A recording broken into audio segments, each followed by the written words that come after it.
Good morning. So we're here with Patty and Karen of Bloomin' Babies Birth Center, and we're going to talk about some pregnancy fears, some fears before you get pregnant, and some fears that happen maybe during pregnancy, some things that may come up for you.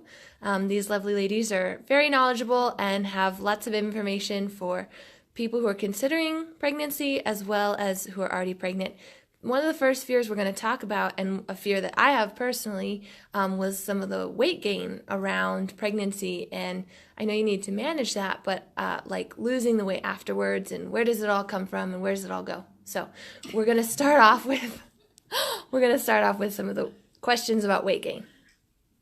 Okay, so we happen to have this really lovely chart, which I like because it really breaks it down as far as how much weight a person could gain and where a lot of it is coming from. You know, we always think, okay, I gained 30 pounds, but only 7 pounds of it is baby. So what else, everything else? Am I fat?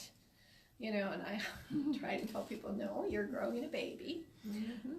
And this kind of shows you the breasts enlarge quite a bit. Can increase your weight by 2 pounds. And these are all estimates. You know, some people are more than, and some are less in certain areas.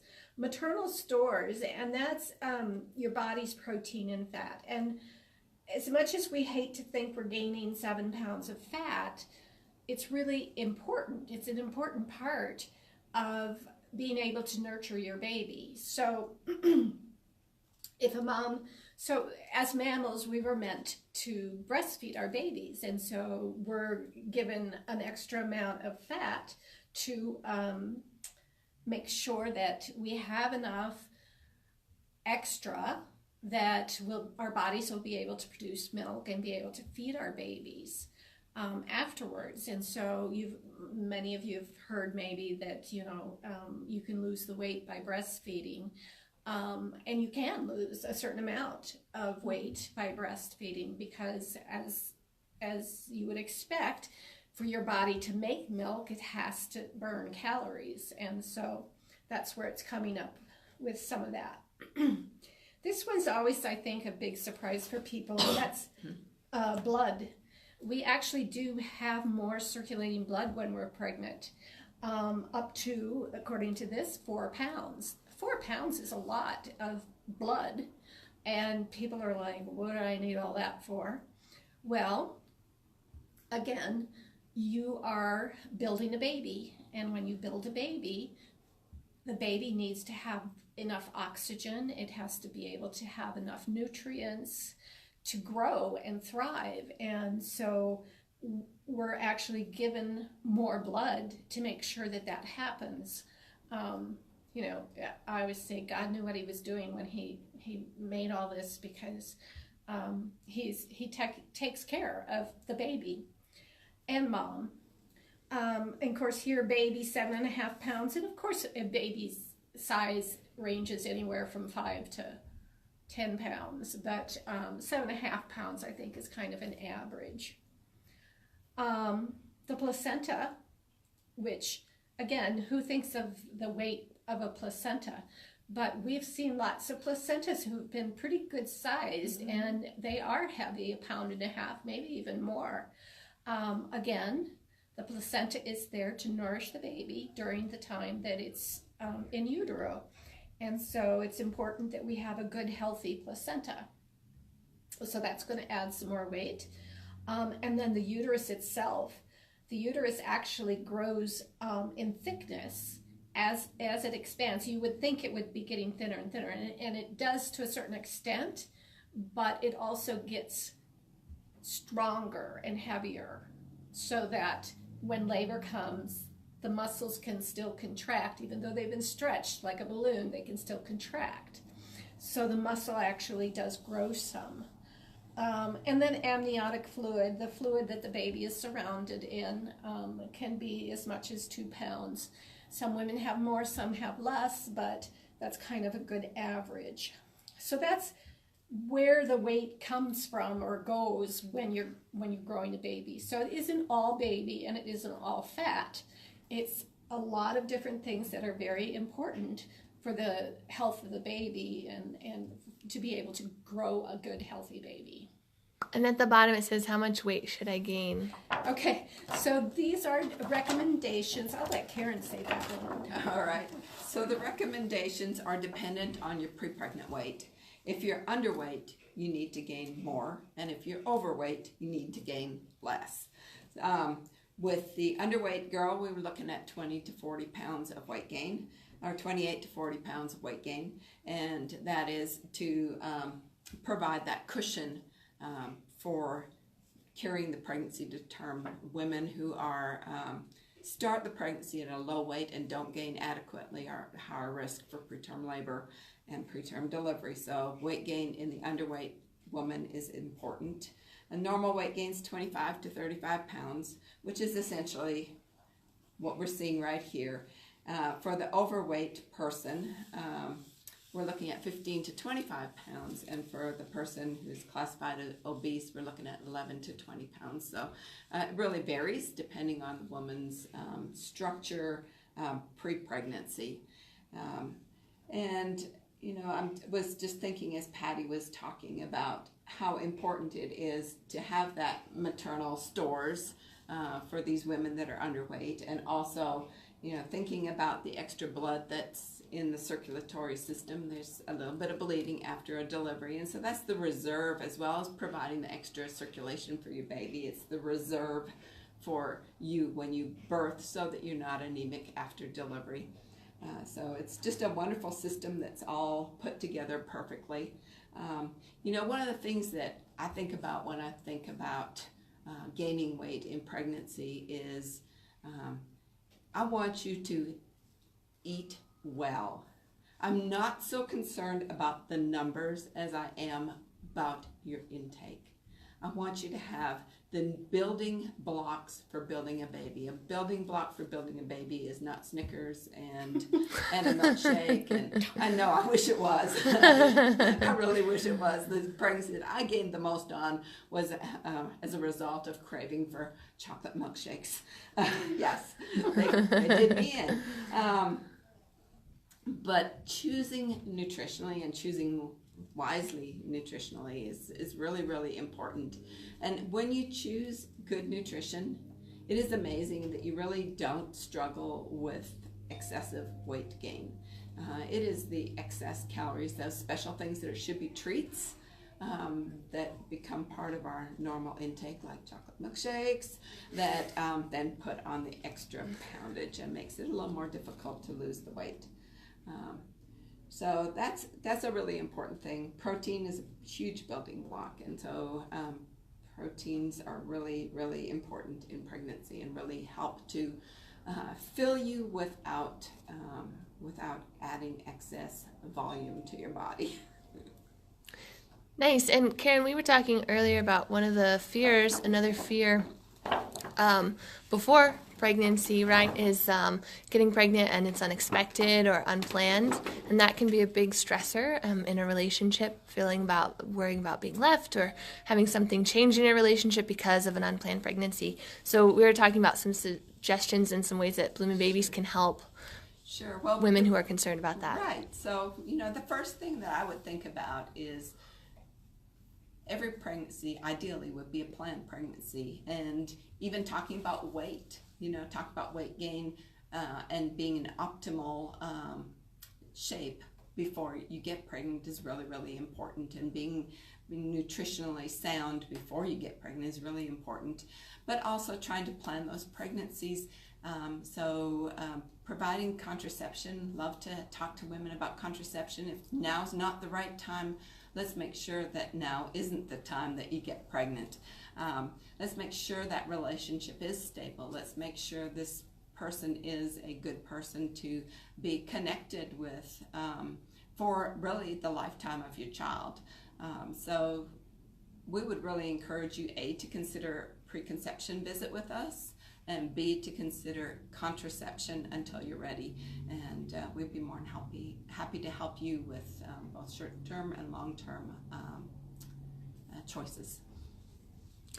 And then, thank you. So one of the other questions that came up in a pregnancy fear before you get pregnant is fear of like having severe labor pains. And so how does the birth center deal with something like labor pains and working through labor? So painful labor is a fear that we hear about quite often. And I think it's fairly normal considering what society likes to do to pregnant women. First of all, on TV, you always see the pregnant woman who's about to deliver screaming her head off like, you know, a total freak. So you're kind of led to believe, well, this is how I'm supposed to be or this is what's normal. And it doesn't have to be like that. It is sometimes, and it's okay. But it's really better if we can just learn to control some of our emotions and some of our feelings during labor. And that can be a difficult thing.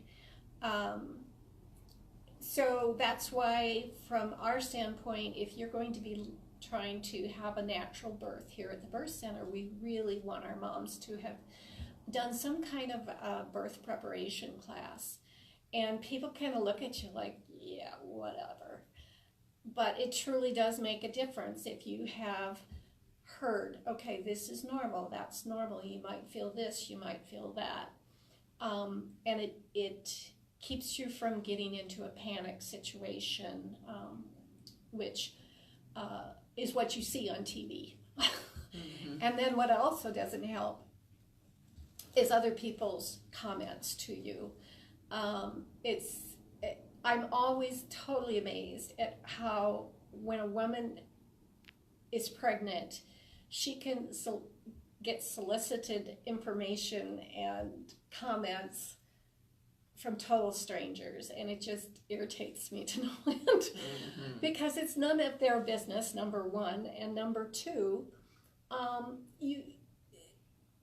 you are making a decision from your standpoint, not theirs. So what was good for you does not necessarily mean it was good for them.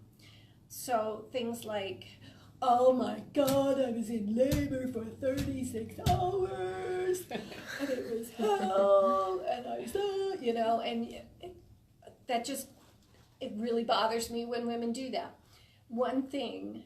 So one of the classes that some of our moms do is Hypnobabies. And Miranda in Hypnobabies had taught me something that she teaches her moms, that when people come at them with that kind of an attitude, what you're supposed to do is say, bubble of peace. And I love that. It's like, bubble of peace, I don't need to hear these comments. These are negative comments that I don't need to have in my thought pattern. Mm-hmm. And I think that's great. I'm sure most people would go like, what are you talking about? But, you know, it's hard when people just give you unsolicited advice and comments when you're pregnant. And it isn't even just the fear of pregnancy. It's like, oh my God, you're so big. Oh my God, you're not very big at all. You know, it goes both ways. Or haven't you had that baby yet? Mm-hmm. Or how far dilated are you? As if it's their business. It isn't their business. Our nurse Nona has always shared with our moms when they have people comment about like that. The next time someone says, so how far dilated are you? You look back at them and say, so how are those hemorrhoids? I mean, it's about as personal as that. So why do we feel just because mom is pregnant that it's okay to do that? It's wrong. It should keep your comments to yourself. You know, if a pregnant woman wants your opinion, she'll ask. And good. Most of the time she won't. I also think there's a difference between suffering and coping. You know, before I had babies, I thought labor must be suffering. But then I went to classes and I discovered how to cope, and I didn't suffer in labor. I coped in labor, and I was empowered by the coping. And so to me, labor is not a terrible suffering moment. And if my moms are suffering, I have to do everything I can as a nurse midwife to help them to grab those coping skills that they have learned in class, to grab them and grab hold of them so that we can change the suffering to coping. And sometimes it does take some nitrous oxide, and I'm so glad we have that. Sometimes it takes hydrotherapy, where we get them in a nice big warm tub of water and able to relax all those muscles. And although the uterus is working, the rest of the muscles are relaxed. And that really, I think, helps with coping with labor. Other moms really do need an epidural now and again. And that's okay too. We don't offer it at the birth center. We've got to go over to the hospital, but it is a viable option if you are suffering. But the first thing is to get education, and the second thing is to use that education when you are in labor, because if you reach down inside, you will find strength that's not there. And I don't think any woman should not have children because she's afraid of the pain. I think there are ways in today's medical world to decrease the pain. If it means an epidural, then birth center may not be right for you. But that should not be a barrier to childbearing. What if there's a fear of, I'm worried that I might have to have a C-section, or that I'm forced to, or that everybody has them. So there's some knowledge around that, as well as some individual experience could be different for each mom. So you want to talk about how the birth centers, how we see that? We always talk about C-sections as something that does occur, but normally for the moms that we work with, we have tried everything else before that. I think some of the fear comes in to, if you do any reading, you know that nationwide, I believe the C-section rate is 35%. Well, if we stop and think about that, 1 in 3 people have to have a C-section. That would mean there's something majorly wrong with 1 in 3 women, and I don't believe that. But what I do believe is that sometimes in a medicalized situation, the care that they get, and I'm not saying this is here, I'm not pointing fingers at anybody, but there are hospitals out there that giving birth is like on an assembly line, basically. And so you have a certain amount of time that you can labor, and if you don't, they're going to start doing interventions, such as, okay, let's give you some PIT to see if we can't hurry you up a bit. And hurry you up a bit may be just what that baby doesn't need, and suddenly you have a baby who's not tolerating labor, and we have to do a C-section. So there are certain things that kind of increase a likelihood that you might have to have a C-section along the way. Inductions. There's a lot of information out there right now. Some big study came out and said everyone should be induced at 39 weeks. Mm-hmm. Well, I kind of feel like the baby will come when the baby is supposed to come most of the time. And when we start inducing people, sometimes the cervix and the uterus isn't ready. And when we do push it, then we push the uterus to do what it's not ready to do, and then we have problems and we end up with C-sections. So, there's a lot of reasons that a woman might have to have a C-section, but at least with us, you're not going to have that. You're going to have, we work so hard with our moms to help them have vaginal births. And, if labor is going long, it's probably because the baby is kind of situated cockeyed in there and we have to get it to turn. We have a lot of things that we try to help that happen. We don't just stick you in a bed and say, it's in 10 hours, so, we're going to have to do something here. We are going to be constantly working with you to try to get that baby to turn so that it will come out in a quicker manner. So, you know, is a C-section something women fear? I remember being very afraid, and I was so determined that somehow I was going to get through labor because I did not want a C-section. And luckily I didn't. There was no reason. But, you know, it's one of those options we want to have available, because when in an emergency, that's the best way to get the baby out. You know, in the old days, when, you know, in the frontier days, women would go and talk about being in labor. A woman could be in labor for days. And if a baby was crossways in her, there's no way that baby's coming out, and you're going to lose both mom and baby. So thank God we can do C-sections now. But I think it's just important that you talk to your provider and ask them, what would you do? What would cause you to want to do a C-section, or what would happen, so that you have kind of an understanding of what it is that they think is important and where they might step in. And it's good to know that stuff. So there's another thing that I know that we've talked about specifically, and people who are listening may not know exactly what this term is, and that's okay.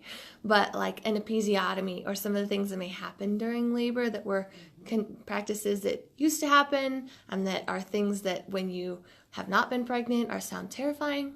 They personally are a scary thing for me, and we had a conversation about that, about why it was actually a beneficial thing when you were giving labor. So, All right. So, episiotomies are rarely done anymore, except for if your baby is in trouble at the very end. Then it's a quicker way to deliver the baby. Episiotomy, for those of you that aren't aware, and I'm glad you aren't aware, but let me explain it to you. It is a small cut that enlarges the vagina that is done by the provider at the time that the head of the baby is coming out. And it should only be done if the baby is in trouble and the provider needs to deliver the baby quickly. Personally, as a midwife, I have not done any episiotomies, and I think you've done one, maybe two. Okay, two. And they're in urgent situations where the other choice is to try and get a baby by C-section. Well, a small cut down below heals very quickly and doesn't cut through any major muscles or anything like that. Can be easily reconstructed in even a birth center situation under local anesthetic.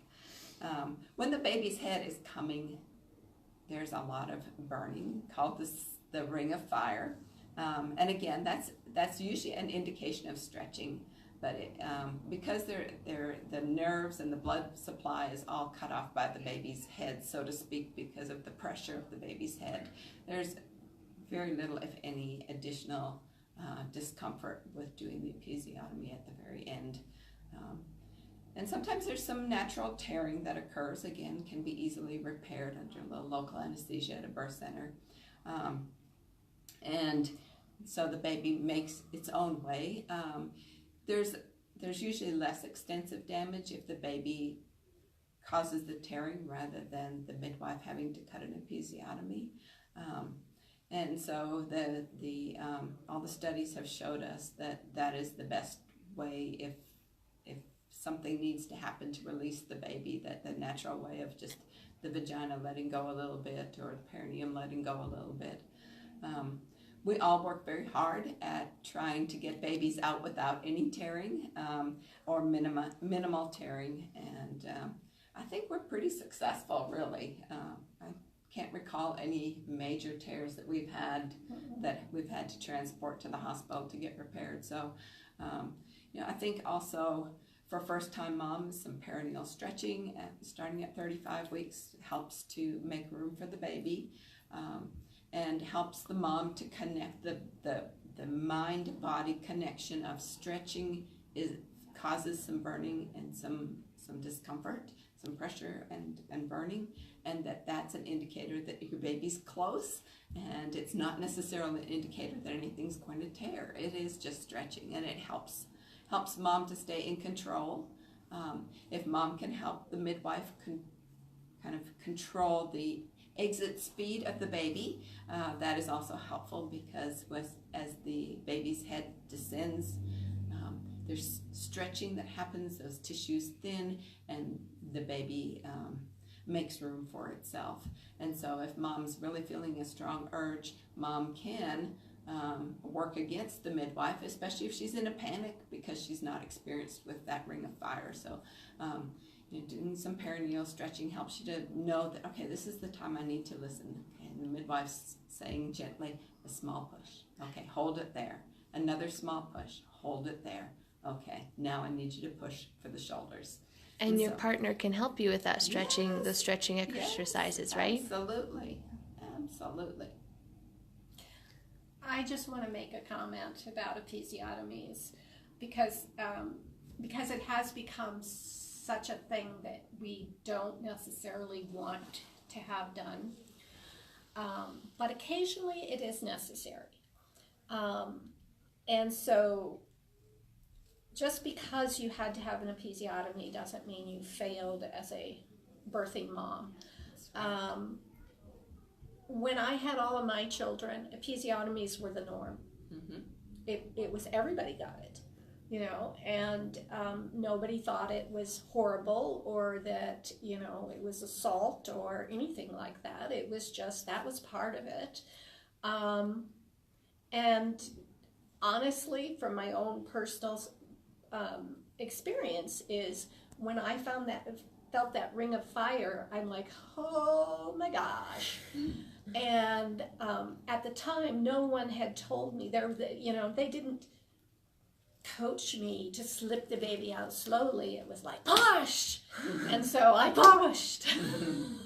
And that ring of fire just really was very uncomfortable. And then the doctor did the episiotomy, and it was like, oh, it's gone.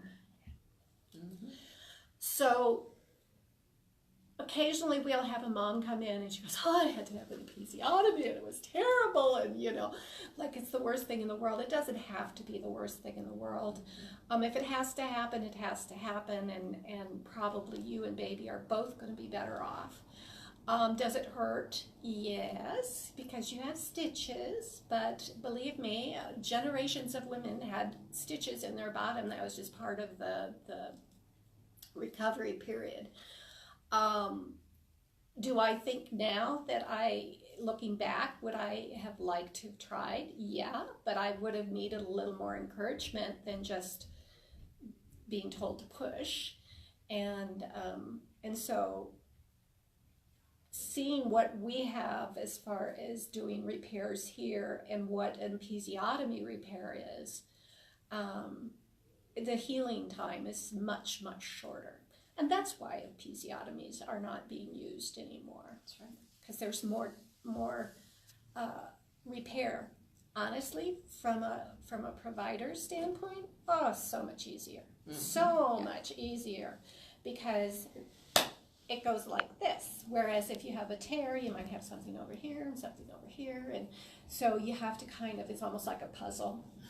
But so I know why doctors like to do episiotomies, because they're so quick to and you're all back together, because it's a very neat edge. But we now know that it's not good, and if we can avoid it, we do. Okay, I think one last thing that we were going to touch on is the fear of breastfeeding, not being able to breastfeed. If I do get pregnant, I have a baby and I want to breastfeed, but I'm unable to, or it just doesn't work, or there's a lot of fears around breastfeeding. Mm-hmm. And so just want to touch on that quickly. Your turn. All right, my turn. Breastfeeding is, without a doubt, based on the evidence we see, the very best method of feeding a baby. However, it is not the only method. And we would encourage every mom out there listening, whether they're a birth center mom or not, to give breastfeeding an opportunity. The benefits list is long. I would refer you to any reputable internet site to get an indication of what those benefits are, but they are long-term. And so breastfeeding is worth fighting for. Breastfeeding should not be something that's painful. It should not be something that is socially shunned. It should be something where it is, initially there's a learning period, a learning curve for both mom and baby. Most women, even flat-chested women like myself, can breastfeed very well. It's not based on the mass of breast you have, but actually on the mammary glands and ducts. And so most women can breastfeed. Most women have not had the opportunity to have the help that they need to initiate breastfeeding. Once breastfeeding is initiated successfully, it's likely to continue successfully. Said most women can physiologically breastfeed, but they need some support. They haven't done this before. Their baby hasn't done this before. It is a whole new adventure for both of them, and there is a learning curve. So we, as a birth center, have 2 lactation consultants that we utilize, and they are awesome. They are awesome. But I also encourage moms to get some education during the pregnancy so that they understand breastfeeding and breastfeeding techniques and how important it is initially to get that baby to breast early to establish the breast milk. We also encourage them to get the support of a lactation consultant. Whether you're at the hospital or whether you are here, you need some support to get this going, because there is that learning curve. And the wonderful thing about our lactation consultants is they are willing to come to your home and meet you there and help you get baby to breast in a good position for you on your own furniture, in your own turf. They are also available when baby gets a little older. Maybe you're feeling like your milk supply is not adequate. Maybe you need some help over a hump.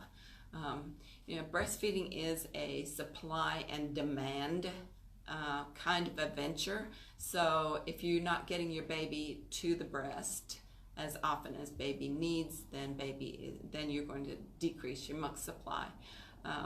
And so when babies are going through a growth spurt, moms often think, I don't have enough breast milk, and so they begin to supplement with other things like formula.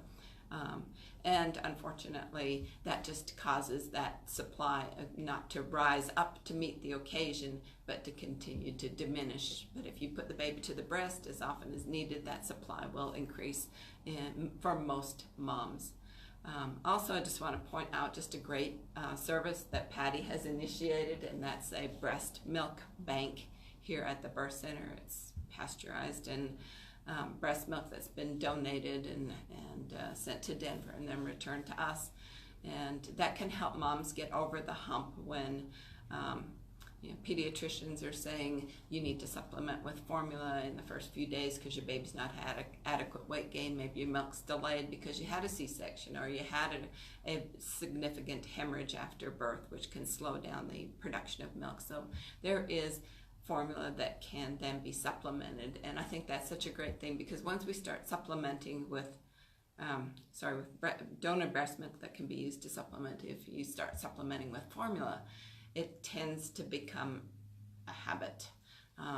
Where the breast milk, it's $5 an ounce? Mm-hmm. It's pretty costly. Most of us are not going to supplement with somebody else's breast milk any longer than we have to. Yes, formula is expensive, but not in comparison to breast milk. It is available here at the birth center in 4-ounce jars, if you're just using it for supplementation, that can be kept up to a week in the refrigerator. So, because it's been pasteurized. And it's for everyone, right? Not just everyone. birth center moms. That's right. That's right. This is a service to the community that Patty and Dick have initiated at cost. So, okay, we're going to wrap up, and I just want to ask one last question about if someone's considering getting pregnant and the couple wants to come in, what do they do? Do they have set up an appointment, have a conversation with a midwife, get some of their questions answered? What's the next step? Yep, that's it. That's it. You laid it out very nicely. They just need to call and say they want to do a preconception visit, and then we know what that's all about. We know that we're going to be talking about what do you need to address before you get pregnant. Do you need vaccinations? Do you need to lose weight? Do you need to gain weight? you know. You need to change your medications. Medication changes, and so I'm always amazed. I have noticed that women who come from European backgrounds oftentimes are the ones that have come in and for a preconception visit, and it's kind of like it's an expected thing in their country to do this ahead of time, whereas here in the United States, how much? 50%? Yes. Are unplanned, unplanned pregnancies. So, you know, there are things to consider. If you want the healthiest baby that you can produce, you want to think about some things ahead of time. Not binge drinking over New Year's Eve if you're trying to get pregnant. You know, wait a couple weeks. And so, you know, things like that. So just call up and say, I want to do a preconception visit, and we'll be happy to meet with you and kind of go over those things. Great. Anything else? Merry Christmas. Happy New Year. Have a good one. Yeah. Okay. Oh, did you see Patty's lovely sweater too? She got all dressed up today. Ta-da! Have a good holiday, guys. Bye.